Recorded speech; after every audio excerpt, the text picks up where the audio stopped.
When your child is missing, the whole world stops. What you do within those first 48 hours can have a huge impact on helping authorities bring your baby home as quickly and safely as possible. I'm Detective Damian Jackson with the Escondido Police Department's Family Protection Unit and the San Diego Internet Crimes Against Children Task Force. Today we're breaking down exactly what you should and should not do when you realize your child is missing. This is Parent Savers. Faster than a speeding toddler. Sit still for just a minute. Can soothe boo-boos with a gentle kiss. Would you get down from there? Able to clean poopy bottoms in a single swipe. Oh, what did you eat? Turning frazzled mommies and daddies into procreators of peace and harmony. Ah, quit touching me. It's Parent Savers, empowering new parents everywhere. Welcome to Parent Savers, broadcasting from the Birth Education Center of San Diego. Parent Savers is your online, on-the-go support group for parents with infants and toddlers, and I am your guest host, Sunny Galt. Thanks again to all of our loyal listeners who join us every time we release a new episode, and for those of you who continue with our conversations on Facebook and Twitter, all of our virtual panelists out there, we love seeing you online. If you want to get even more Parent Savers content, be sure to check out our special club, the Parent Savers Club. There's more information about that on our website. We also have a Parent Savers app, which is available in the Android, iTunes, Windows applications. So that way you can listen to Parent Savers wherever you go. So Kalina, our producer, is going to tell you more about our virtual panelist program. Kalina. All right, so if you like listening to Parent Savers and you want to get in on the conversation, but you can't be here with us in studio, we do like to hear from you. So if you want to interact with us, you can do that on Twitter or Facebook. Use the hashtag ParentSaversVP. If you have a good question or a little bit of input, we'll try and get that in on the show. All right, so let's meet everyone that's joining us here in the studio. I'm Sunny. I'm the host of the show. I'm guest hosting. And I have 4 children of my own. I have 2 little boys, ages 4 and 2, and identical twin girls who are just about to turn 1. Johnner. My name's Johnner. I'm a dad of 3 boys, a 7, 5, a 3-year-old. I'm a PR guy and former host of Parent Savers and love helping out with these podcasts whenever I can. Awesome. And Scott? I'm Scott. I'm a father to a 4-year-old boy. I'm a financial planner and love being on the show. And Kalina. Hi. Again, producer for Parent Savers here. I have one son. He's 17 months. And this is what I do for fun. I love it. Okay, we're going to take a quick break and we'll be right back. Before we kick off today's episode, I'd like to introduce you to a special guest. Her name is Kathy Duffy, and she is the co-creator of a great new product called the Elf Band.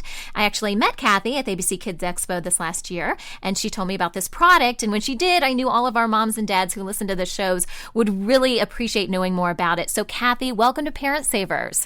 Oh, thank you so much for having me. I really appreciate it. I'm excited to be here. Absolutely. Well, tell us a little bit about the Elf Band and how it works.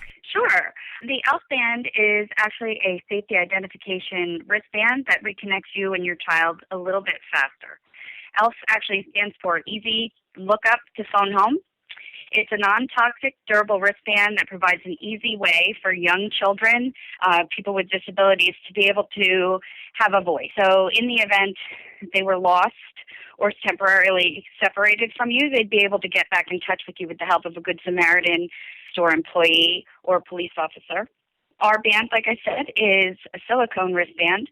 We don't put any personal information on the outside of the band for the privacy of the parent and the child. However, if the child is wearing the wristband and they get lost, there are clear instructions directly on the band for Good Samaritans to actually call a 1-800 number or scan a QR code to get in touch with parents or guardians. Okay, so let's assume they went ahead and they called the number on there. Is it does it automatically dial the parent, or how does that work? Right, so if they saw the wristband and they actually called the 1-800 number, the 1-800 number is going to ask them to plug in the serial code that's listed directly on your child's band. So they would plug in the 6-digit code, and it would automatically be connected to the person that was added as the emergency contact. Okay, and what happens if no one picks up at that number? If you're registering the band, most people register more than one person. So usually it's a mom, a dad, or mom, grandma. It would call the second person on that list. From there, it would call the third person on the list. So you can have up to 3 contacts on there. If you don't pick up the first time, it's actually going to hang up, and try you again, but you'll also get a text and an email alert that someone's trying to get in touch with you. Oh, nice. Okay. And then what happens if voicemail picks up? Does the system know that it's voicemail as opposed to talking to a real person? It does. The same process would happen. It would actually hang up and try you again. But in either situation, you are going to get a message on your phone saying somebody's trying to contact you. Okay. Good to know. How hard is it to get the band on and off? If you have, I know, like I'm just thinking about my kids, like sometimes they're in the mood to wear something on the wrist, sometimes they're not. So how does that work? Well, we have 3 different sizes. I can't guarantee that the kids are going to wear them. I do tell parents that, first of all, if you have a child that I would say is 4 or 5 years old, usually if you can explain how important it is for them to wear the band, explain the situation that if they were to get separated from mommy and daddy, that's very important that they have this band on. It will help them get back to their parent. That's a little bit easier to swallow for an older child. If you have a toddler, we actually recommend that you put the band on the toddler's ankle. They can't get that off as easily. And really, they'll forget about it, that it's on their leg. Now, our episode today is about what to do when your child goes missing. So how can the ELF band help in this type of situation? Well, the ELF band will provide identification for your child in the event that they are separated from you. So with each band, we send out a children's storybook that was actually written by my son, Logan. It's called Logan the Elfer. And that book actually teaches them how to use the band. And our hope is that every parent will use the ELF as a tool in their safety procedures with their children. And although we can't be 100% worry-free, this new and innovative wristband could actually help eliminate stress and teach children safety procedures. So should they get separated from you, we're hoping that with this book, every child will know to go find a Good Samaritan, a store employee, a police officer, and actually point to the band. The child will be returned faster to the parent or guardian. How can our listeners purchase the ELF band and also just learn more about it? They could go ahead and visit our website at www.elfband.com. That's ELPHBAND.com. Okay, and what is retail on the ELF band? The band on our website actually goes for $19.99, and that is for a blue or pink band and 1-year service. So after the 1 year is up, probably about 30 days before your band is expiring, you will receive an email message on the 30th day and the 15th day before the band expires, just reminding you that your subscription status is going to be expiring and offering you to extend it for $10 for another year, and you'd also get a new band. And Kathy is offering a special promo code for our listeners. If you go to their website at elfband.com and you go to the Buy a Band section, you can enter a promo code, and it's MOMMY, MOMMY, at checkout. Just look for the coupon area, and you can receive a $5 discount. So, Kathy, thank you so much. I love the fact that you guys came together, you saw a need, and you created this product to help new parents. We really appreciate it. No, thank you, and thank you for having me.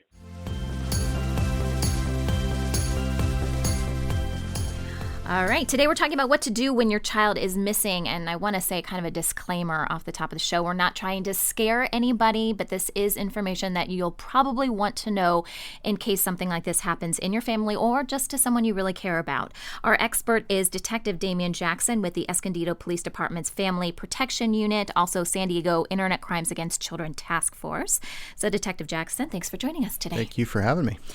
All right. So as far as children going missing, how many children in the United States go missing? You know, if we're looking at this from a yearly perspective, do you have any stats or numbers on what that looks like? You know, the stats and figures vary year by year. I think there's certainly been an increase as far as missing children in recent times, and I think that's largely in part to just the accessibility through the internet and other means, But every day in every jurisdiction, every major metropolitan area, we have children that go missing for a variety of reasons, whether those be runaways, stranger abductions, family abductions are a pretty big part of that number. Even kind of inadvertently disappearing for a while and they lose track of time and don't realize what's happening, and that throws everybody into a tailspin. But It happens every day in every location, on every demographic, every socioeconomic scale. Everybody's affected by it. We talk about the first 48 hours as being the most critical. Why is that? The first 48 hours are the most critical because you you have that momentum. You know, outside of 48 hours, you really start to lose that investigative momentum in getting children back safe, getting that fresh evidence, you know, before things start to degrade. And really within that first 48 hours is when people are most affected by it, and you have the interest of the public in that case. It's a new event. It's, you know, information is kind of happening dynamically, and you want to keep people engaged that are part of that search process. If, you know, for instance, if you saw an Amber Alert, you know, on your way into the studio here today, you would take note of it. Maybe you go, oh, okay, wow, this Amber Alert happened, and I have to pay attention to this information. But if it were the same Amber Alert, you know, 3 days from now, 4 days from now, it starts to diminish as far as, you know, how much effort and you know, acuity people are going to put into that message and looking for that child, unless it's somebody that's close to them. Right.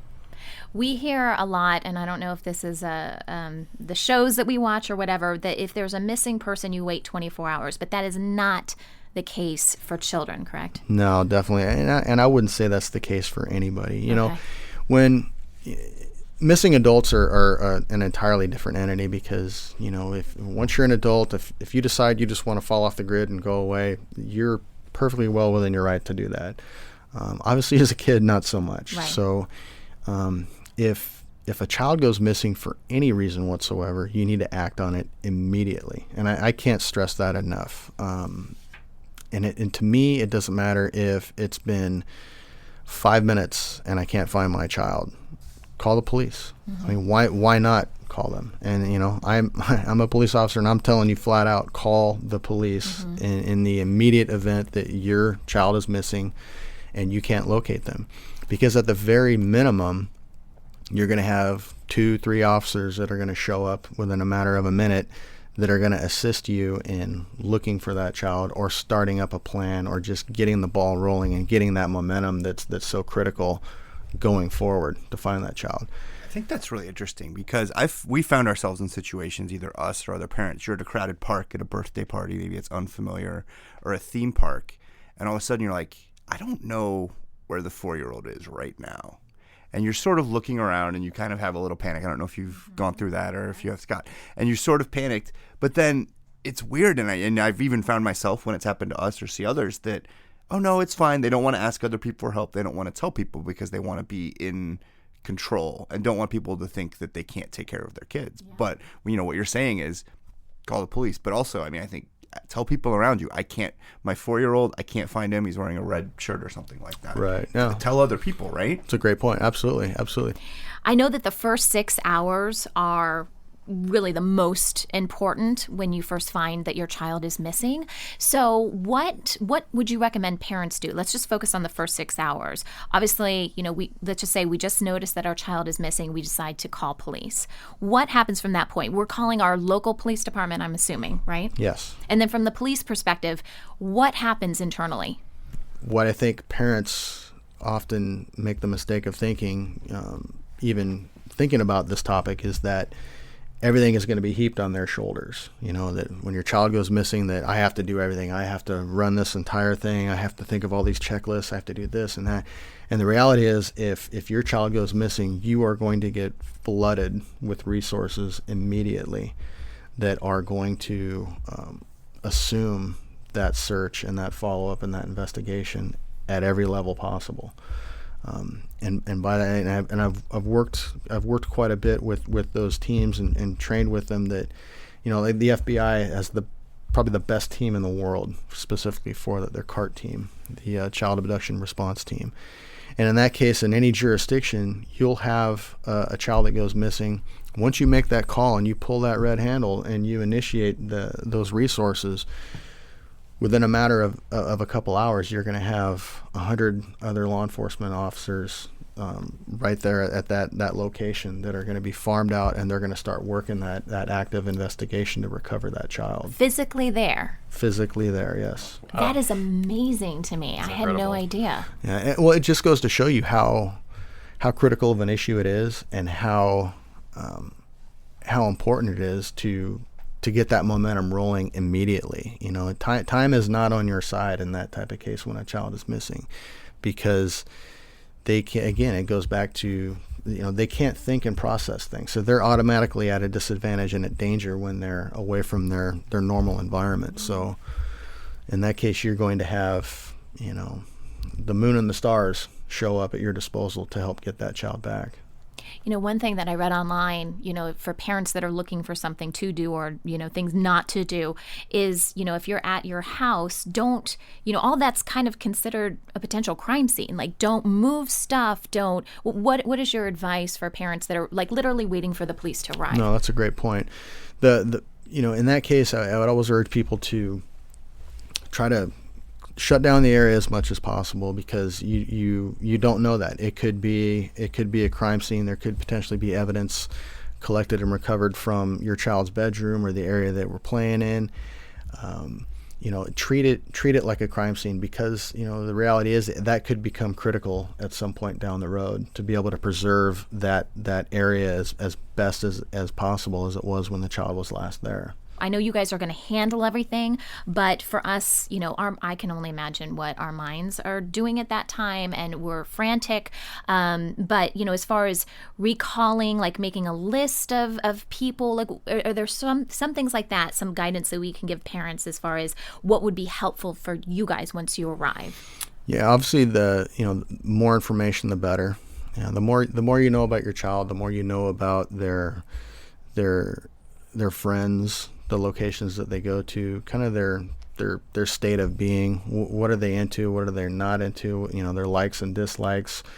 How do they interact with strangers normally? Do they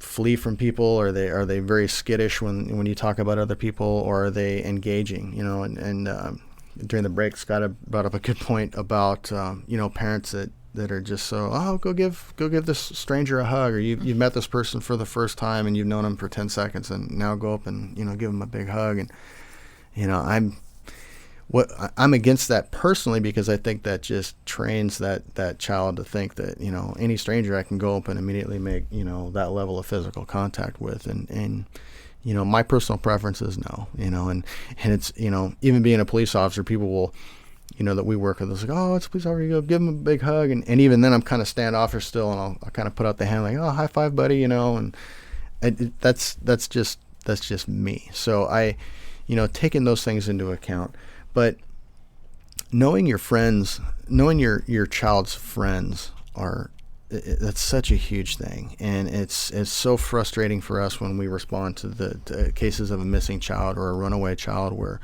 we need a starting point. Where are they likely to go? Who are they likely to be with? And I can't tell you how many times we've handled cases where I'll talk to parents and say, okay, well, who are their friends? Who do they hang with? I don't know. Okay, well, give me some of their friends' names. Let's start there. I don't know. Well, who's their best friend?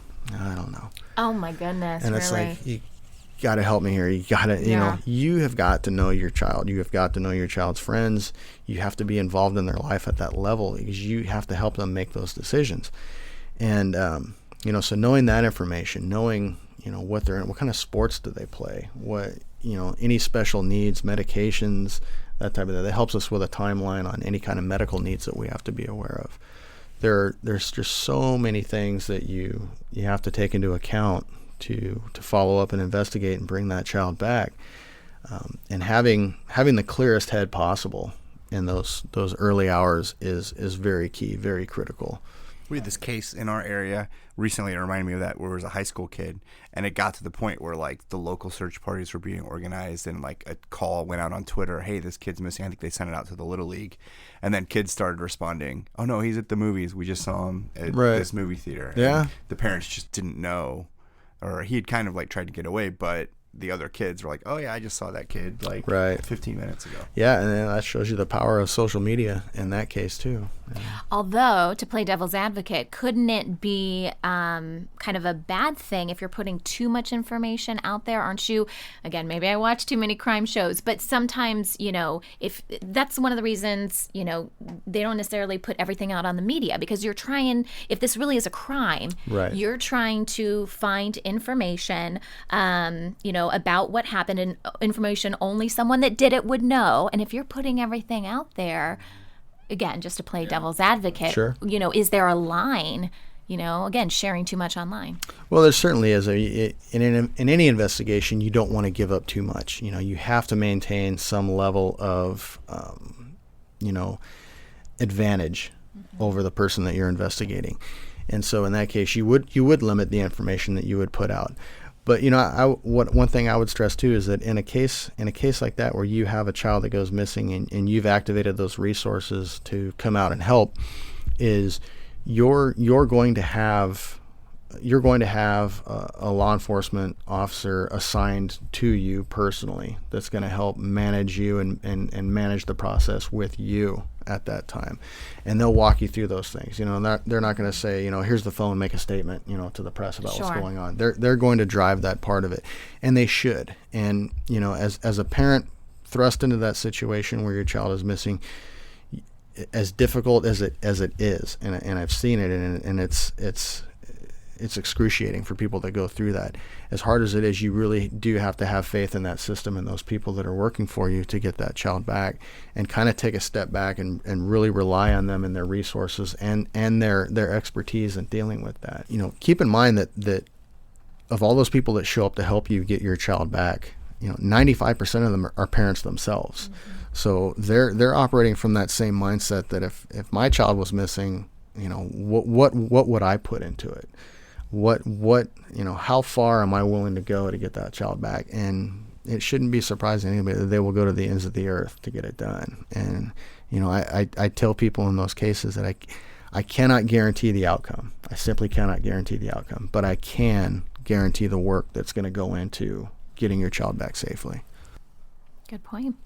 Okay, we're going to take a quick break, and when we come back, we'll have more tips on what you can do as a parent and the whole process of what happens when your child goes missing.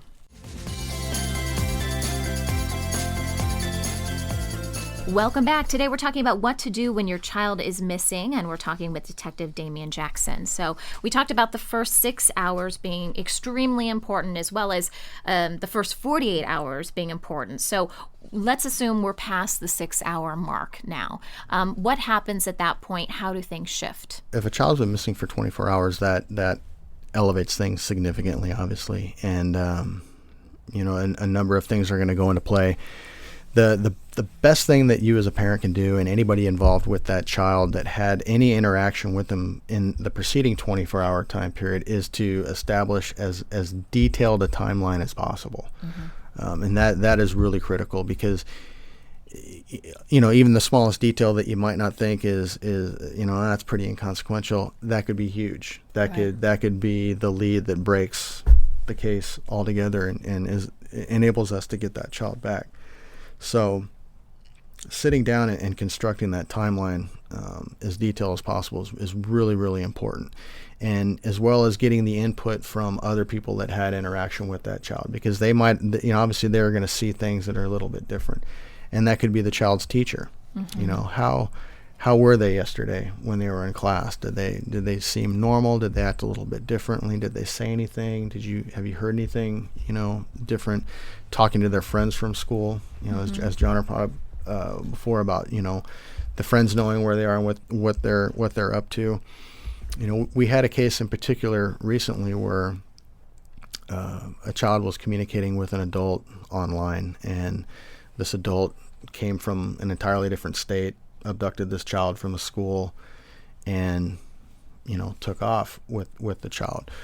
We were able to recover the child successfully, which was great. But one of the key components in that case was we started talking to that child's friends at school, and they helped us reconstruct that timeline and what was happening in the hours leading up to that point where he was abducted. And they said, "Oh, yeah, we know about this. We know he was talking to someone about such and such. Well, he used my friend's phone to actually text this guy." So that was a huge lead that we might not have, been able to get in that case. And so, really talking to as many people as possible within that 24-hour period is going to provide you with volumes of information that you wouldn't get just from talking to the parent alone. Because as we alluded to before, a lot of time, we're so busy and we're caught up in everything going on that you might not pay attention to all those details, on an hour-by-hour basis of your kids. But in the nature of my business and what I do, it's funny when I leave and I see my kids in the morning, I take kind of a personal picture and an inventory of what they were wearing before they went to school. And it's just crazy. And I hate that, we're in a society where you have to think that way, but you almost do. It's like I have to take a snapshot of what my kids looked like and what they were wearing before they went to school. So in the event I had to, recall that information, I would have that. And it's just one of those steps. Detective, as you're talking about this, and I'm trying to think, okay, well, what would I do? And I can just imagine just the craziness that goes on. But I keep thinking about this overarching theme that and maybe we just intuitively know this as parents, maybe not, but to not be a passive participant in our child's lives, because we don't know what's going to happen 5 minutes, 10 minutes from now. So to pay attention to the friends, what they do, what they don't do, the places they go. Absolutely. And the more that we know and the more that we're involved, it almost seems like that could be a real shot in the arm for us if we had to actually use that information. Sure. And just knowing your kids, I see such a huge disassociation these days with parents and their children as they get older. We're all caught up. We have our faces in our devices, and I'm guilty of it from time to time as well. And you just kind of get disconnected, and every once in a while you just have to put all that stuff aside, sit down and have that conversation with your child, and talk about them, talk about the things that are going on in their lives, talk about their friends, talk about some of the things that they're concerned about, what they're fearful of, what kind of peer pressure they're going through, just little things that it's funny because we're talking about abductions and missing children, but you could shut all that down so much by just being involved in your kids' lives. So much more, and just talking to them and getting to know them and do those things. And with parents, you really have to trust your instincts. Especially moms are just so intuitive, and they can read a situation before it happens, and it really comes down to trusting that gut instinct. And no, this isn't a good situation, or I don't like that. Act on that. Listen to yourself. If it doesn't feel right, it's not right. That's one of the biggest parenting lessons I think I've learned, is, and it's usually not that big of a deal, okay, should I let the baby cry a little bit longer? No, I should really go. But I've learned to kind of just trust myself. And I found more times than not that instincts are good to have. Absolutely. It's good to act on them. Absolutely. Predators are looking for easy targets. It's kind of the slowest goat theory. The slowest goat gets tagged by the cheetah. So if your kids are always walking around and they have their head down, and they see somebody and they kind of look away, and they don't give off that air of just being confident and engaging, that's going to present them as a more probable target for a predator. So I encourage my kids, hey, be assertive. When somebody does something for you, look them in the eye and say, thank you very much. Little things like that. All right. I think that's great. So thanks so much, Detective Jackson, for joining us today. For more information on what to do when your child is missing, or if you want to learn more about Detective Jackson, visit our website at newmommymedia.com. This conversation continues for members of our Parent Savers Club. In our bonus content, Detective Jackson will share some things that you can do at home to help police just in case something happens to your child. For more information about the Parent Savers Club, visit the members portion of our website.